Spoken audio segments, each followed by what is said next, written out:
Oke, selamat malam semua. Assalamualaikum warahmatullahi wabarakatuh. Hari ini tanggal 30 Mei ya, Kamis. Kita ulas dulu dari video yang kemarin untuk pergerakan diperuntukkan ya hari ini sampai dengan besok malam tentunya.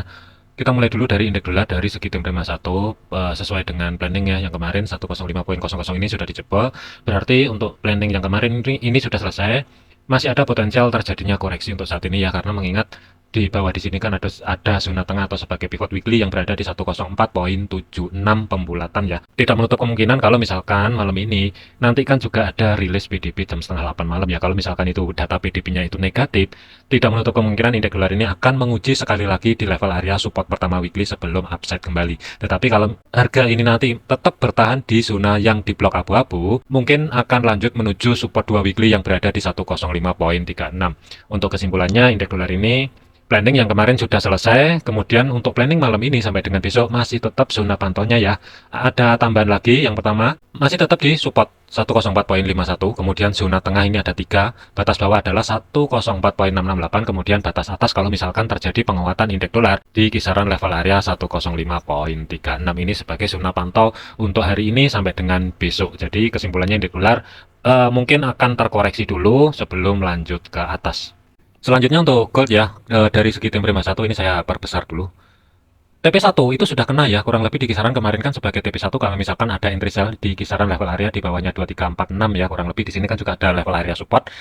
Kemudian harga ini kan turun di 2336 di sini, kemudian harga ini naik kembali setelah ke reject di level area 2346 ya, ketika menyentuh level area support pertama daily-nya ini kan ke atas, di sini ke reject dan harga ini kan turun.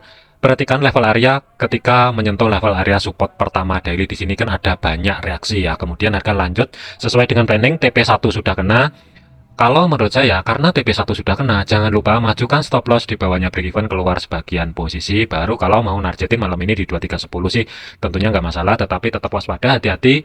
Untuk minggu ini zona tengah atau sebagai pivot weekly yang berada di 2387 ini masih tertinggal atau masih belum diambil. Kalau data PDB itu nanti negatif, tidak menutup kemungkinan untuk gold ini langsung spike ke atas secara signifikan sebelum pelan-pelan ngerambat ke bawah lagi. Jadi hati-hati. Kalau kita lihatin dari segi teknikal ya, selama pergerakan harga untuk malam ini tidak mampu bergerak di atasnya level area 2354 sebagai resisten daily, tentunya sih kalau kita lihatin dari teknikal masih ada potensial menuju 2310 sampai dengan batas over adalah 2303. Jadi ingat untuk gold ya, karena TP1 sudah kena, harusnya sudah dimajukan TP-nya di bawahnya break even dan keluar sebagian posisi. Kalau untuk re-entry atau planning, terus terang saya masih ragu kecuali data PDB-nya ini sudah keluar. Disclaimer aja, terlepas dari data PDB, kalau kita lihatin dari segi teknikal lagi ya, kalau mau ancang-ancang cari setup sell, selama batas atas 2354 ini aman, tidak dijebol ke atas, tentunya sih oke. Dengan targetnya adalah 2310. Jadi kesimpulannya untuk XAUUSD ini, kalau misalkan re-entry sell, menurut saya ya, perhatikan aja dulu di level area 2323. Di sini kan juga ada reaksi ya ketika saya tarik SRP-nya atau Hippo Custom dari segi time frame daily-nya, di sini kan ada reaksi. Jadi sentuhan pertama dia kan mental, tetapi mentalnya ini tidak mampu retest kembali sebagai zona tengah atau sebagai pivot daily. Tidak menutup kemungkinan sebelum turun ke bawah ini spike ke atas dulu, baru masih ada potensial akan lanjut ke bawah. Kalau misalkan saya gambar ya, cuman ini untuk entry sell-nya terus terang saya ragu karena zona ini kalau menurut saya zona gambling tentunya. Lebih baik ya nanti tunggu setelah rilis PDB itu mungkin oke kalau mau cari ancang-ancang sell kembali. Takutnya nanti kalau misalkan PDB-nya rilis negatif, dia spike ke atas dulu sebelum harga ini turun ke bawah. Cuman dari segi jangka panjangnya ya sampai dengan besok malam tentunya penutupan market, memang masih ada potensial gold ini kedorong ke bawah, tetapi tidak menutup kemungkinan ini akan spike ke atas dulu. Kalau mau cari ancang-ancang setup buy, tentunya ya saya lebih memilih no dulu. Saya akan tetap mempertahankan planning setup sell terlepas dari data rilis PDB nanti ya. Hati-hati kalau misalkan saya gambar ya, nanti cari sendiri aja selama batas atas kurang lebih di kisaran 2355 ya pembulatan, kurang lebih di sini kalau misalkan saya gambar ya, selama zona di sini atau zona yang di blok abu-abu ini tidak dijebol ke atas, planning masih tetap cari setup sell. Untuk area entry-nya berapa silahkan cari sendiri, karena untuk yang kemarin saya masih running, masih belum keluar semuanya. Kemudian untuk stop loss masih tetap di history high yang sebelumnya ruang gerak sekitar 150 pip kurang lebih kalau saya ukur di zona yang di blok biru ini ya. Cuman nanti idealnya dapat harganya berapa itu keputusan dari teman-teman sendiri ya kalau menurut saya, karena kalau mau saya gambar sekarang di area ini 2336 sampai dengan 2342 ini kalau menurut saya adalah zona gambling. Selanjutnya adalah untuk GBP USD. Pergerakan untuk GBP/USD ini TP1, TP2 sudah clear semua ya, baik dari entry pertama dan entryan yang kemarin. Keduanya ini sudah out semua, sudah TP semua. Tetapi kalau kita lihatin, ketika menyentuh level area 1.2688 ya, di sini kan sentuhan pertama ke reject ya, harga keangkat ke atas. Di sini zona tengah sebagai pivot weekly, harga bereaksi. Jadi kenapa kok rata-rata ya dari saya tarik SRP-nya ini rata-rata di level-level di sini, di level-level area ini, harga ini ada reaksi. Ini silahkan tanya sendiri aja ke market ya, atau kalau pengen lebih jelasnya sih silahkan masuk ke kelas, intinya itu aja ya. Kemudian kalau menurut saya zona demand di kiri di sini kan sudah jebol. Ini saya geser dulu sebagai batasan zona potensial terjadinya sideways dari segi time frame kecil adalah zona yang di blok abu-abu ya. Saya rubah dulu ke abu-abu. Kemudian karena sudah TP ini saya hapus.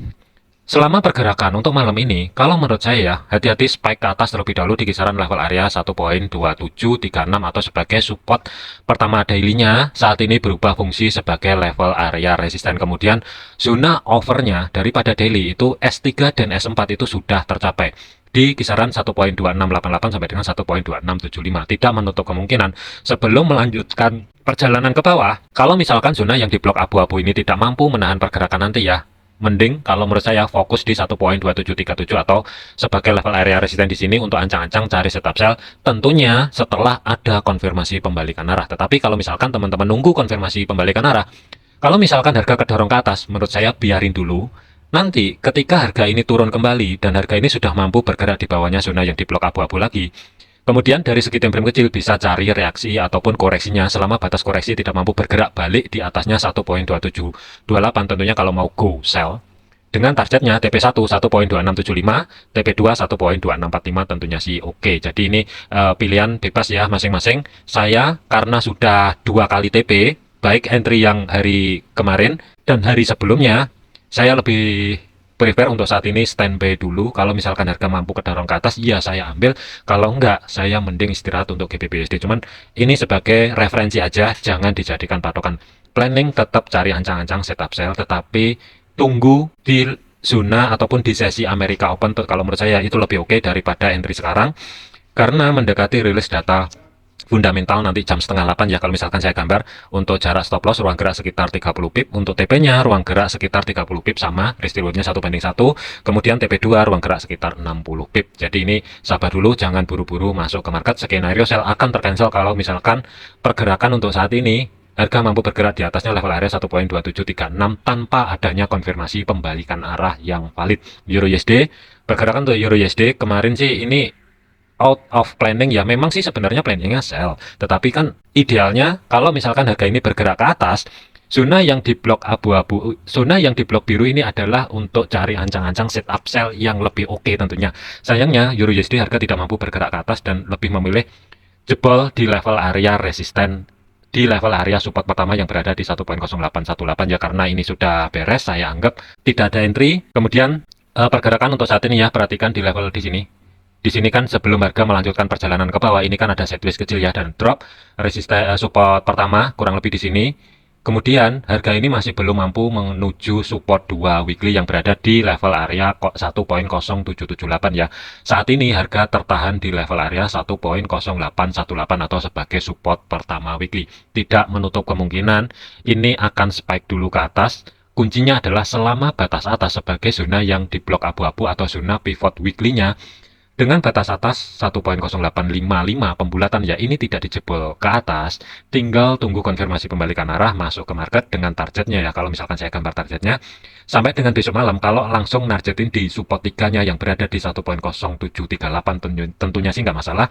Kalau untuk entry-nya saya lebih memilih netral dulu, silahkan putuskan masing-masing ya. Karena mendekati volatility gede, yang saya khawatirkan ini nanti spike ke atas. Kecuali kalau mau go sekarang, ini saya gambar dulu. Selama berani meresikokan dengan jarak stop loss 50 pip, tentunya sih oke. Tapi kalau nggak berani, saran saya adalah nggak usah dulu.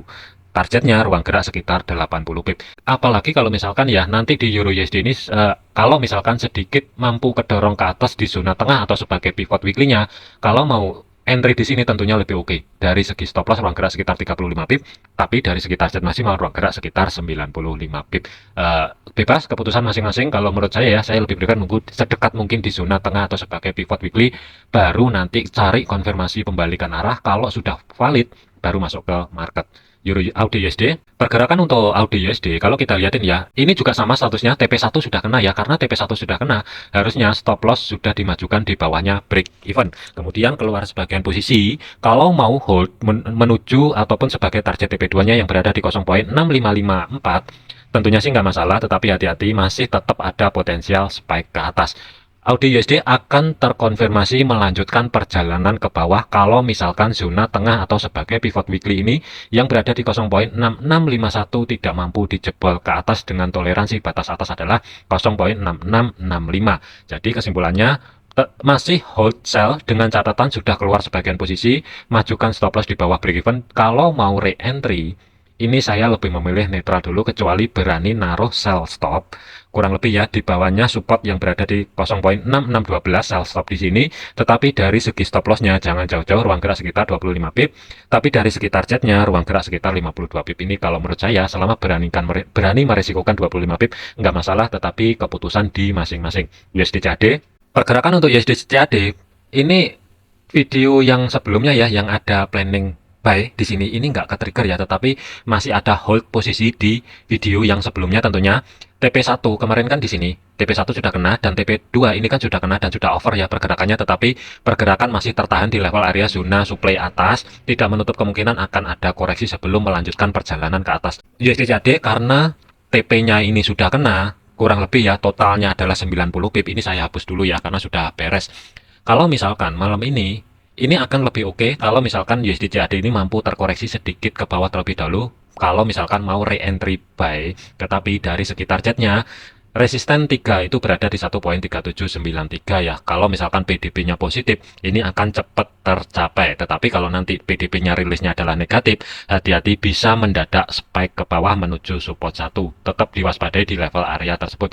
Tetapi kalau kita lihatin dari segi teknikal, selama harga tidak mampu bergerak balik di bawahnya zona tengah atau sebagai pivotnya yang berada di 1.36700 pembulatan, tentunya masih planningnya masih tetap baik. Biarin dulu, kalau harga ke bawah nanti tinggal tunggu konfirmasi pembalikan arah, keluar daripada zona yang di blok abu-abu baru masuk ke market. Tentunya sih ini oke kalau menurut saya.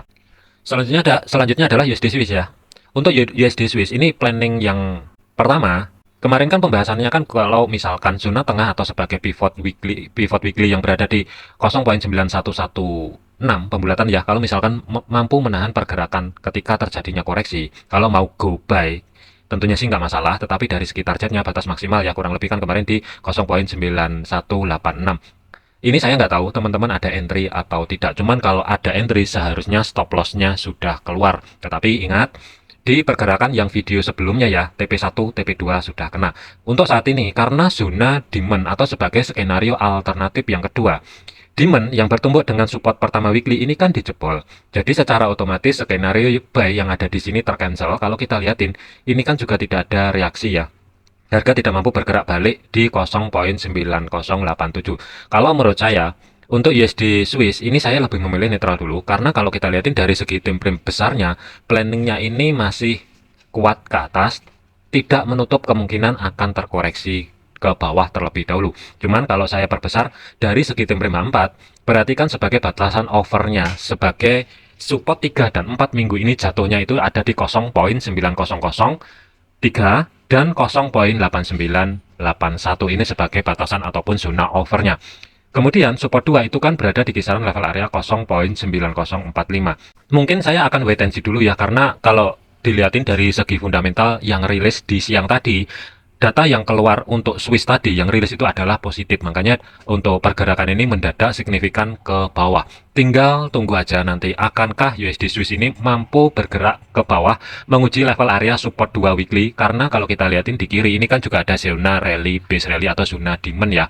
Kemudian yang atas saya hapus karena sudah dijebol. Kalau malam ini harga mampu bergerak sedikit ke bawah dan selama batas demand bawah ini aman, tidak dijebol ke bawah, mungkin saya akan beralih kembali cari ancang-ancang setup buy setelah keluar daripada zona demand di sini ya, kurang lebih harganya 0.9058 pembulatan ya, baru mungkin saya akan ancang-ancang cari setup buy. Tetapi dari segi targetnya 0.9116 atau sebagai pivot weekly, ini sebagai TP1, TP2 berada di resisten pertama weekly yang berada di 0.9144 kurang lebih di sini ya. Tetapi kalau misalkan ini nanti secara signifikan mendadak drop ke bawah, secara otomatis skenario planning buy akan tercancel kalau misalkan zona demand ini kejebol ya. Tetapi hati-hati, karena penurunan yang kemarin di level area sebagai support yang sebelumnya ya, saat ini kan berubah fungsi sebagai level area resisten.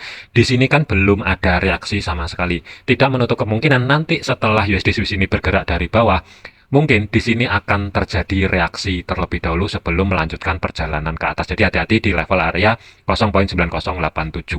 Kemudian USD Yen, pergerakan untuk USD Yen kemarin memang saya belum ada entry posisi ya, cuman untuk teman-teman yang sudah ada entry posisi planning kemarin ya, gambaran di kemarin ya, kalau misalkan harga mampu bergerak sedekat mungkin di 157.76, hati-hati, masih ada potensial terjadinya koreksi karena kemarin memang di sini planningnya baik, tetapi harga kan tidak mampu turun ke bawah ya, jadi secara otomatis ini tercancel ya. Tetapi kalau ada teman-teman yang baik kemarin, harusnya sudah keluar ketika mendekati level area 157.76. Untuk saat ini, berarti kan di level area di sini ya, harga ini sudah mampu menyentuh level area 156.55. Ada dua skenario kalau misalkan mau cari referensi untuk buy. Yang pertama adalah selama batas bawah sebagai zona pivot 156.34 dengan batas bawah konfirmasinya 156.13 tidak dijebol, planning masih tetap buy. Atau tunggu kalau misalkan harga bergerak secara valid ya, setelah harga mampu tutup dari segi time frame H4, harga mampu tutup di atasnya 157 sebagai physical price level. Kalau misalkan saya gambar ya, kurang lebih, atau mau taruh buy stop, tentunya sih hati-hati selama berani meresikokan ya. Kalau mau buy stop dengan risiko stop loss kurang lebih sekitar 40 pip. Kalau berani oke, kalau enggak mending jangan diambil. Dari segi targetnya TP1 78 pip 157.76, TP2 158.600. Kurang gerak sekitar 162 pip tentunya ya. Jadi ini kalau USD Swiss, kalau USD JPY saya lebih memilih saat ini ya netral dulu. Memang kemarin itu saya juga nggak ada posisi. Tetapi kalau misalkan malam ini harga mampu bergerak di 157.00 ya, mungkin saya akan berpikir cari ancang-ancang setup buy sampai dengan besok menjelang penutupan market. Kalau misalkan harga masih belum mampu tutup di atasnya level area tersebut, saya akan tetap pantau di zona tengah atau sebagai pivot weekly. Selama batas bawah ini aman, tidak dijebol, mungkin saya akan masuk ke market setelah adanya konfirmasi masuk buy tentunya ya, dengan TP1 157.76, TP2 158.61. Oke, mungkin update singkat ya dari beberapa pair. Hati-hati karena sudah ada beberapa yang sudah take profit dan masih ada yang running juga. Saran saya adalah jangan overload, jangan overtrade. Kalau tidak sesuai dengan planning teman-teman, jangan paksa masuk ke market. Sekian, terima kasih, sampai jumpa di video selanjutnya.